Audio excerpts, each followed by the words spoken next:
préféré, si vous connaissez un peu le jeu d'échecs et le jeu de dames.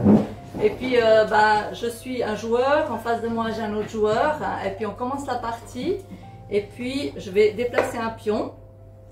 Évidemment, le joueur en face va aussi déplacer un pion. Je vais réfléchir un peu, je vais dire, je vais déplacer un autre pion. Et puis l'autre joueur en face de moi va aussi déplacer un autre pion. Puis là, à un moment donné, je réfléchis, je me dis, moi j'ai une méthode pour gagner, je vais faire comme ça, je vais faire comme ça, je vais faire comme ça, j'ai gagné. Puis là, vous allez me dire, t'exagères un petit peu là. C'est pas tout à fait ça, comme ça que ça fonctionne. Mais pourquoi c'est pas comme ça que ça fonctionne? Parce que si vous connaissez le jeu d'échecs ou le jeu de dames, c'est chacun son tour. Mais avec Dieu, c'est un peu ça aussi. Si on veut, c'est un peu la stratégie que Dieu a. Vous savez que Dieu est un jeu d'ordre, un jeu de. Dieu est un Dieu d'ordre, un Dieu de règles, d'harmonie. Hein. Le monde a été créé dans une certaine ordre, certaines règles, certaine harmonie. Et voilà, lui, il a créé le monde, il a fait son premier coup, hein, où il a créé le monde, l'univers, les animaux, les planètes, les humains.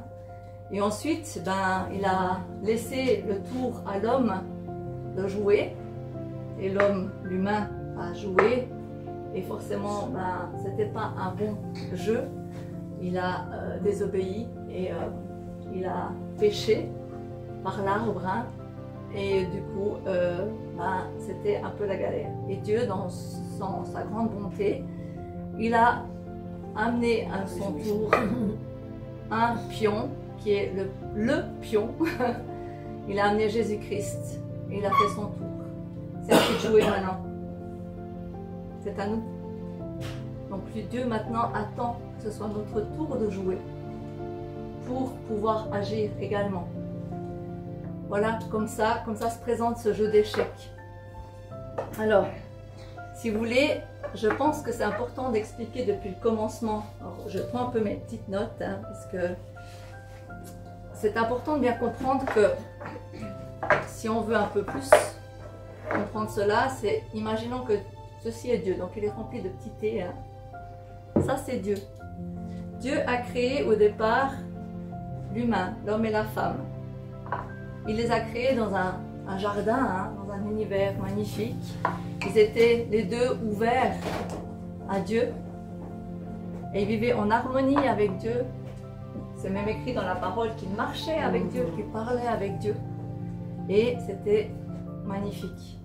Dieu a mis en place plein de choses dans ce jardin. Il a mis aussi un arbre de la connaissance du bien et du mal et il a mis aussi un arbre de vie. Et il a dit à l'humain, tu ne mangeras pas de l'arbre de la connaissance du bien et du mal. Mais l'humain, qu'est-ce qu'il a fait? Il a désobéi. Il a désobéi. Et qu'est-ce qui s'est passé? Vous le savez, hein? Le péché est entré et il a été coupé de Dieu. Dieu, qu'est-ce qu'il a fait? Pour ne pas laisser ce péché vivre éternellement, il l'a éloigné du jardin d'Éden et de l'arbre de la vie éternelle. Pour qu'il soit. Et donc là, on a été séparés de Dieu et fermés à Dieu. Parce que jusque-là, ça va. Mais le péché, c'est quoi? Le péché, c'est quand on désobéit à Dieu, c'est quand on se sépare de Dieu. Le péché, c'est la vie sans Dieu, en fait. Et quand Adam et Ève, donc les premiers humains ont été séparés de Dieu, ils ont multiplié, mais tous fermés à Dieu. La multitude qui a été créée a été fermée à Dieu, puisqu'ils étaient loin de Dieu. Et à un moment donné, à l'époque encore de Noé, vous savez tous comme moi qu'il est même écrit que les hommes n'étaient tournés que vers le mal. Il n'y avait plus de bon en eux. Alors Dieu s'est même repenti de sa création et il a amené le déluge. Le seul qui était juste à ses yeux, c'était Noé. Noé qui a été sauvé et qui a été sauvé de toute la balayade des autres. Mais Noé et sa famille, ça n'a pas changé leur nature. Leur nature pécheresse, leur cœur qui n'était pas changé, a continué à être comme ça. Donc, ils se sont multipliés encore. Toujours avec cette nature pécheresse. C'est comme si, là, quelque part, ben, on est pécheur, parce que c'est dans notre ADN. Du moment qu'on est séparé de Dieu, c'est dans notre ADN. Et donc, voilà. Malgré tous les efforts qu'on peut faire, tous les efforts qu'on peut vouloir faire, on ne va pas changer notre nature propre. Puisque ben, on est séparé de Dieu. Ce qui est important de comprendre, c'est que Dieu a un standard pour le péché. Dieu a dit, pour ne pas pécher, tu ne mentiras pas. Tu n'adoreras pas d'autres dieux. Tu ne commettras pas d'adultère. Et puis en tant qu'humain, on se dit, mais bon, je ne suis pas une mauvaise personne. Oui, j'ai un peu menti. Mais bon, le voisin à côté, lui, il a trompé sa femme. Hein.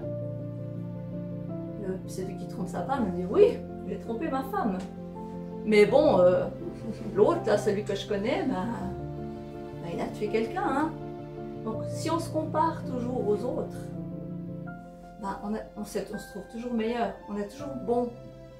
Mais le standard, c'est pas les autres, c'est Dieu.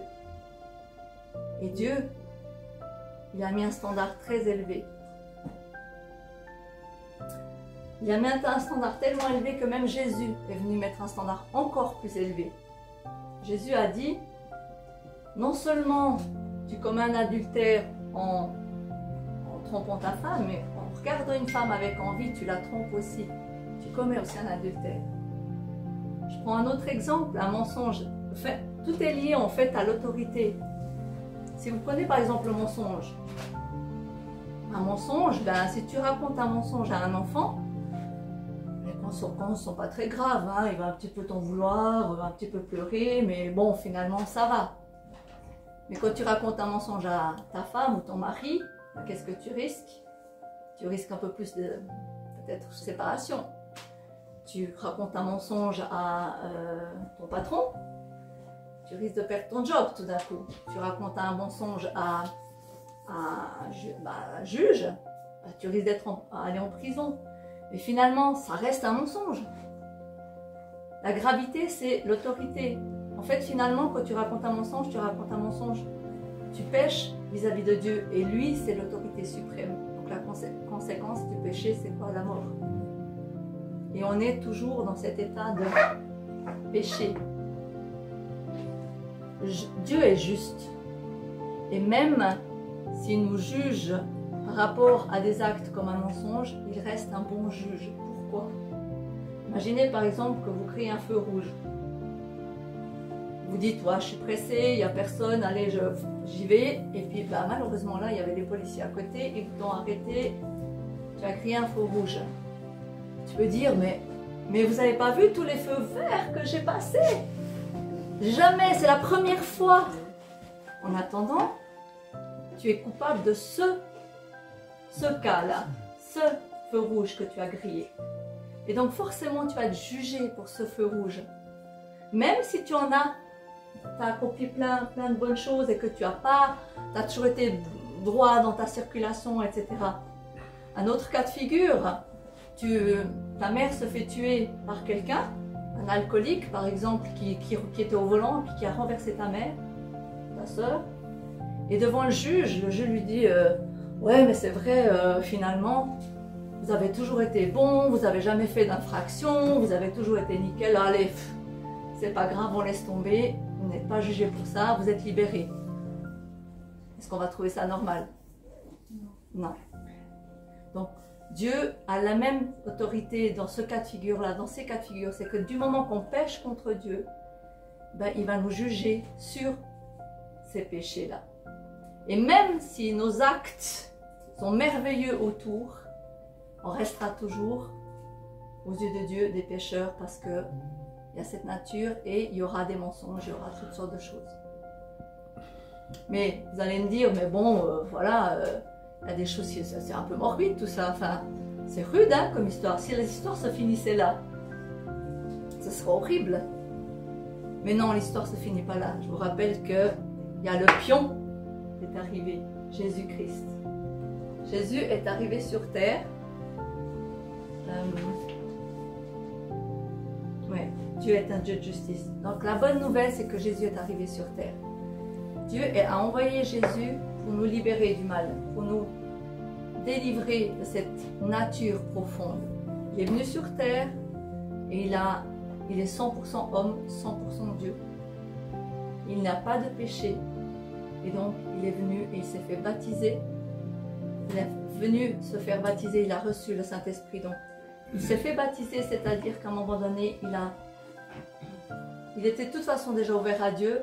Et là, en plus, il a été baptisé, il a reçu le Saint-Esprit de Dieu, pleinement, pour pouvoir ensuite faire son ministère et venir guérir les malades, ressusciter les morts, purifier les lépreux, chasser les démons, etc., etc. Ressusciter les morts. Voilà, ressusciter les morts. Et ensuite, qu'est-ce qui lui est arrivé? Il a accompli sa mission, il est mort, il a été enseveli. Et qu'est-ce qui s'est passé? Puisqu'il n'avait pas de péché, puisque la conséquence du péché c'est la mort, il est revenu à la vie. 3e jour. Et il est resté encore 40 jours avec ses disciples pour les enseigner, pour leur montrer quel est le chemin à prendre et pour leur montrer qu'il y a une bonne nouvelle, qu'il y a cette bonne nouvelle à propager autour de lui. Et il leur a dit, maintenant je vais auprès du Père parce que c'est par ça que je pourrai être tous les jours avec vous, par mon Saint-Esprit. Et c'est pour ça qu'il est avec nous, c'est parce qu'il est à côté du Père. Et alors nous, c'est notre tour maintenant, puisque Jésus est venu sur la terre. C'est quoi notre part à nous?